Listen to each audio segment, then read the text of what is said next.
יש ימים בלוח השנה היהודי שאתה מרגיש בהם כובד אחר. לא צריך להסביר, אתה קם בבוקר והאוויר שונה. תשעה באב הוא יום כזה, לא רק בגלל הצומות והמנהגים, אלא בגלל התחושה שמשהו עמוק נשבר ועדיין לא תוקן. השאלה היא, איך זוכרים חורבן אלפי שנים ועדיין מוצאים בתוכו תקווה? כדי להבין את זה נצטרך לחזור לשורש, מה קרה שם בכלל. חורבן בית המקדש השני לא קרה סתם בגלל רומא. חז"ל אומרים, מפני מה חרב? מפני שנאת חינם. לא אבן אחת, אלא הלבבות שלנו נשברו קודם, ורק אחר כך האבנים נפלו. וזה כואב עוד יותר, כי אם החורבן היה מבפנים, אז גם התיקון חייב לבוא מבפנים. אבל כאן נכנס פרדוקס מטורף. דווקא ביום הכי שחור מתחבאת נקודת אור. חז"ל אומרים, נולד המשיח בתשעה באב. כלומר, ביום שנראה כמו סוף מוחלט, נזרעת נקודת ההתחלה של הגאולה. זה פרדוקס. הכאב והתקווה נולדים יחד. בואו נראה איך הדמויות ההיסטוריות חיו את המתח הזה בין חורבן לתקווה.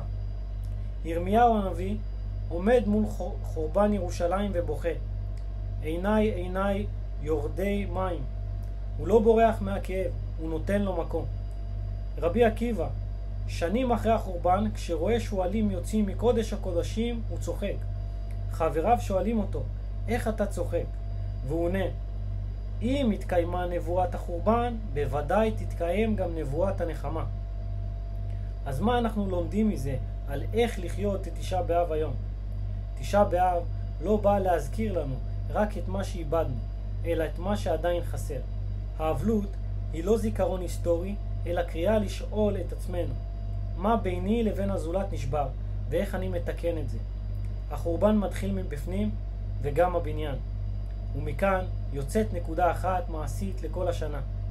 אם החורבן היה בגלל שנאת חינם, התיקון חייב להיות אהבת חינם. כל מחווה קטנה של אהבה, חיוך, סבלנות, נתינה, היא עוד לבנה בבניין שאיבדנו. ואפשר לחתום את זה בפסוק שמחזיק גם את הכאב וגם את התקווה.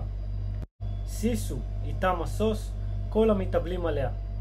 דווקא מי שמתאבל באמת הוא זה שיזכה לשמוח באמת כשתיבנה ירושלים במהרה בימינו, אמן סלע.